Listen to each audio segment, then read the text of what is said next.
Hello, everyone. It's Dr. Sue here. I'm connecting with you today from Mortar Institute in Indianapolis.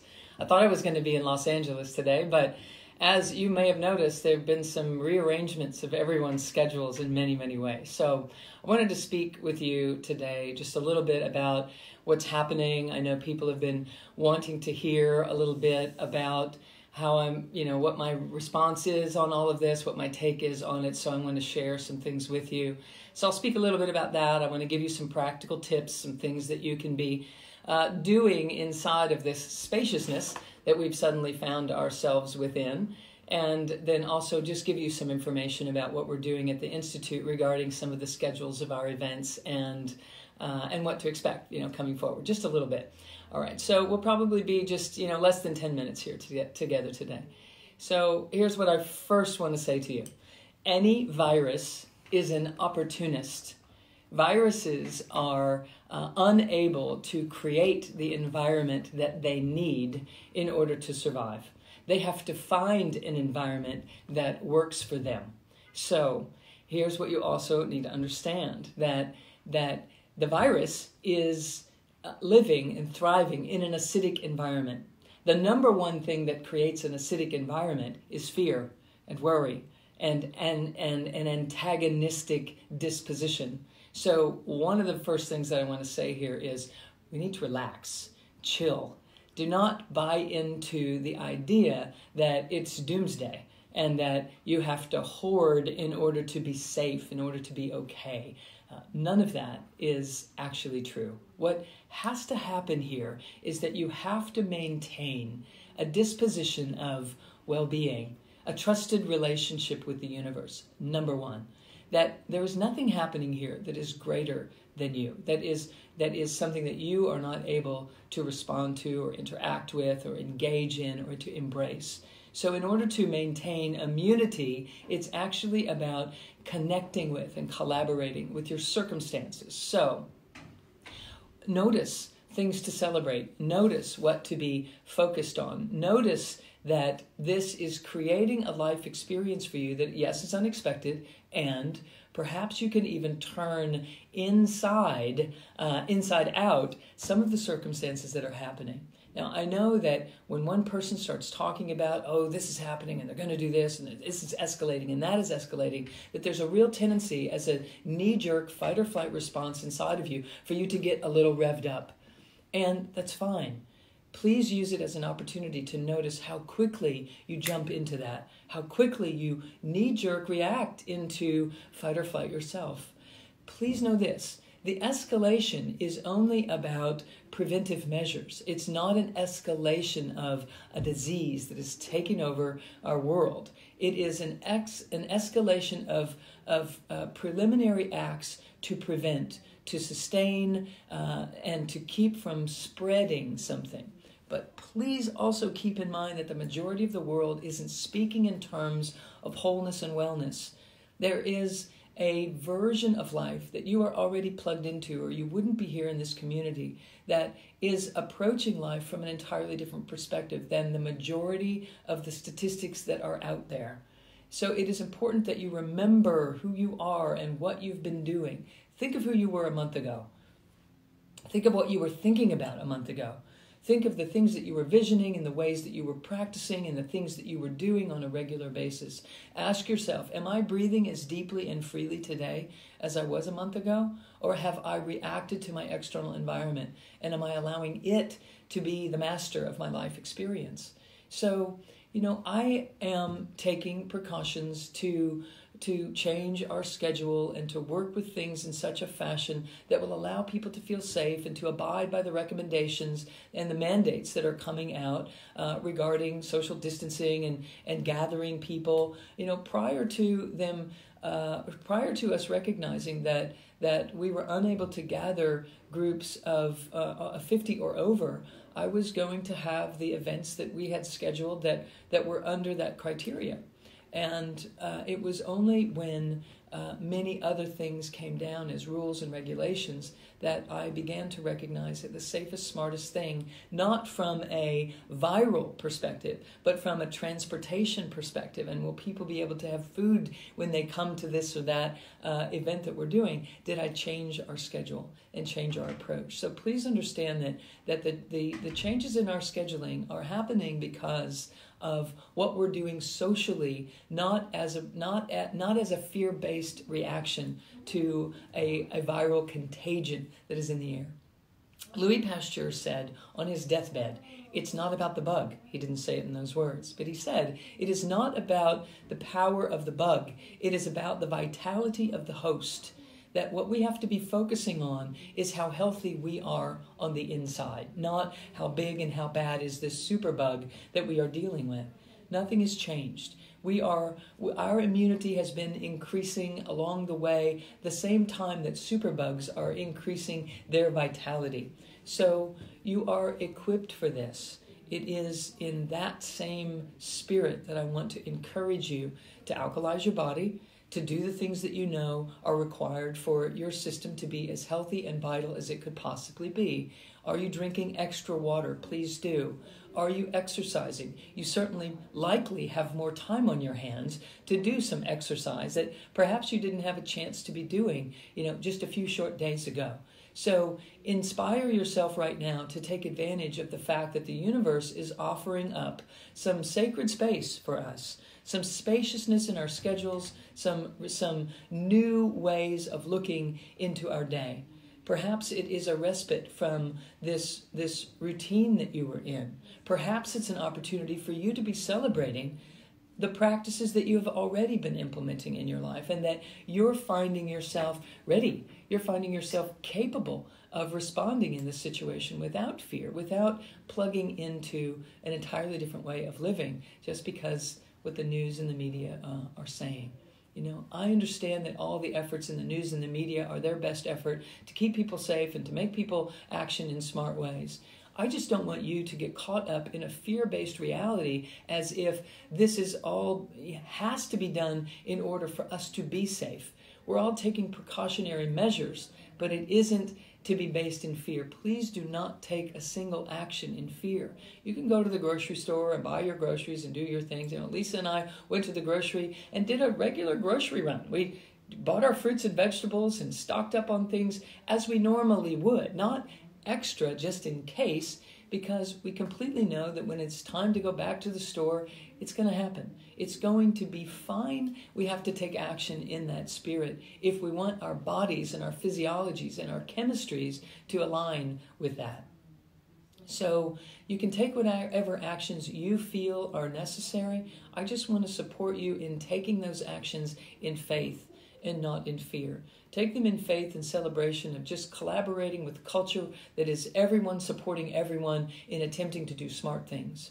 If there's a 6-foot social distancing happening in your consciousness, make sure that you fill that 6 extra feet with love. Make sure that you allow your energy field to emanate all the way over there to that person that you normally would walk up to and hug and handshake or do whatever. Make sure that you're not contracting on the inside, but that you're staying awake and open and enlivened. Breathe deeply in your belly. There is such a tendency for people to stop breathing and to breathe shallowly when they're in an unusual circumstance, and particularly in an environment that they're curious about all of the things that we're being taught and being told. So take care to take care on the inside, because from the inside out, we know the environment of our reality takes place. And that reality has to be vital and strong and whole and well today, just like it was a month ago, if we want a month from now to unfold exactly as we would have it unfold in our deepest desire.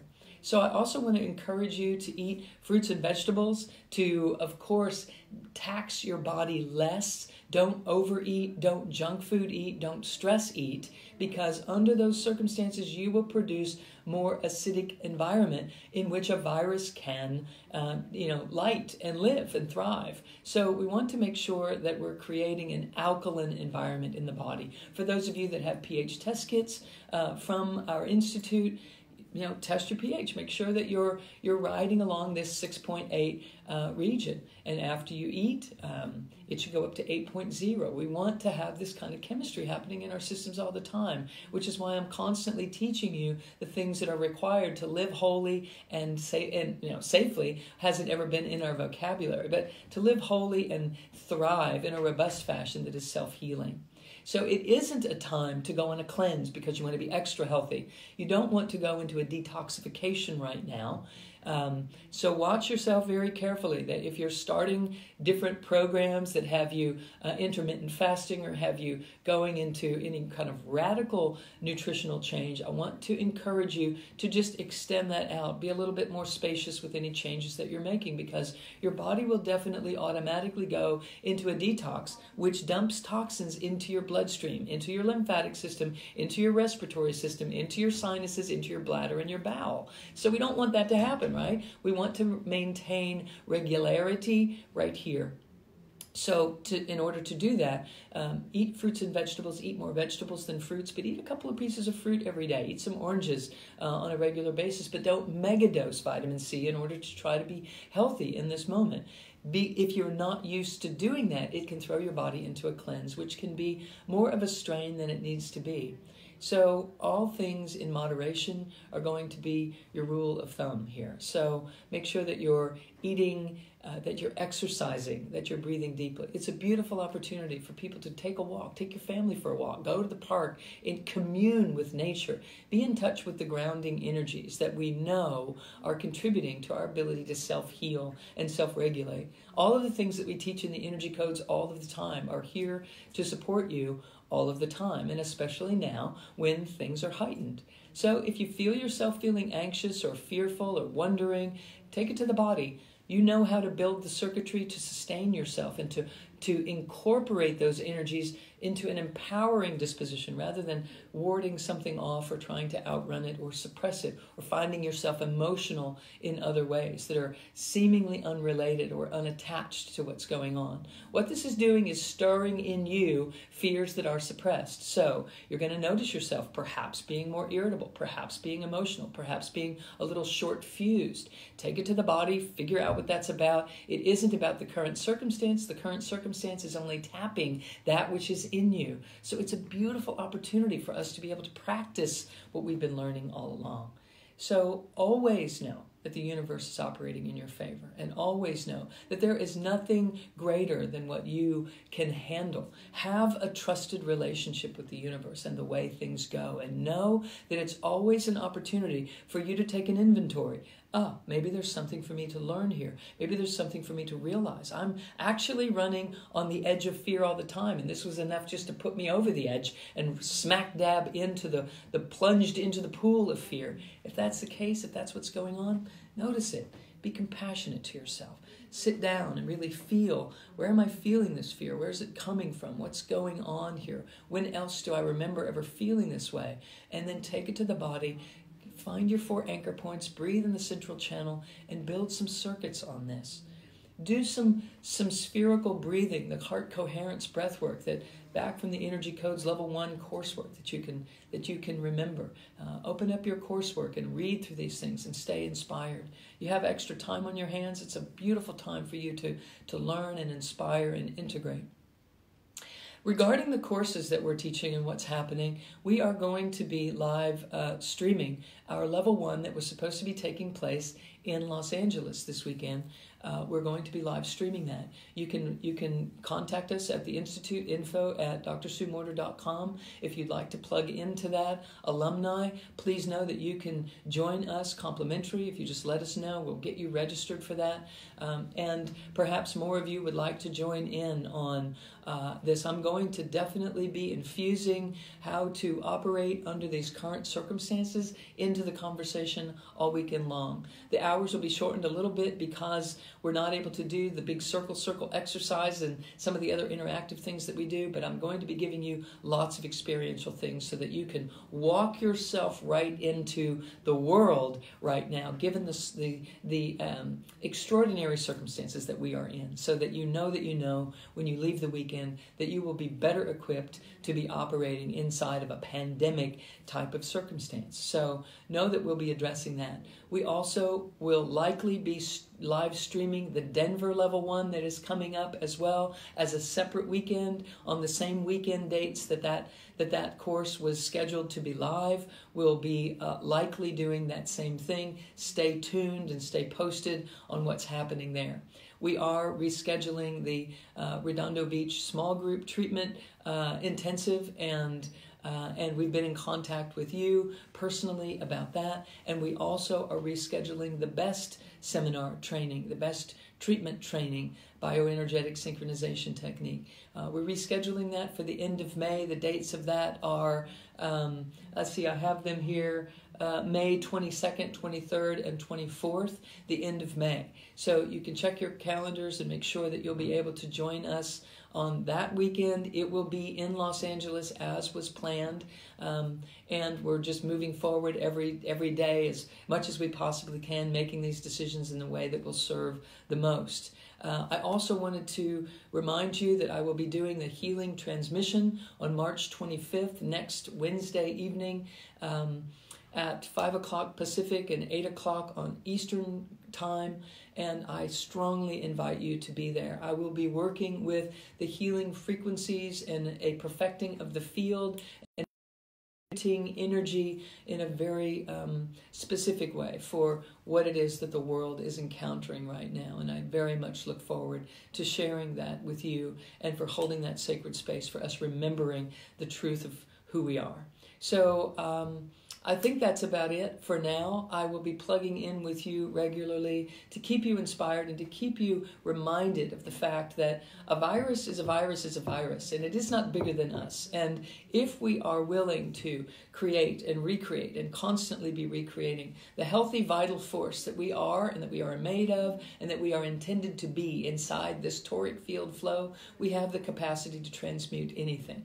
So the opportunist requires your participation in order for it to work inside of your environment. Worry and fear and angst is the number one way to invite it in. So transmute it, and transmute it in love. Transmute it in the knowing that you have the capacity as a bonfire of your own loving presence to be not only the creator, but the healer within. And in these particular moments, knowing that we are the healer is a pretty reassuring thought. So I am here for you. I recognize that many people are in a wobble right now, and there is a lot of clamoring to understand what we should be doing. There is nothing before you right now that is any greater than any other time. The question before you is, do I truly remember who I am? Remember chakras 8, 9, and 10. Ground yourself in the body and breathe deeply in your core. Allow the soulful self, the unwavering one, to have the life that it came here to live. These are the moments when we get to break through those limiting belief patterns that have us knee-jerk reacting into a state of fear and feeling like there is something greater than us out there. So I understand it is a moment of challenge, and it is in those moments that our bus stop conversation gets to unfold. So I'm here with you. I'll be bringing you some messages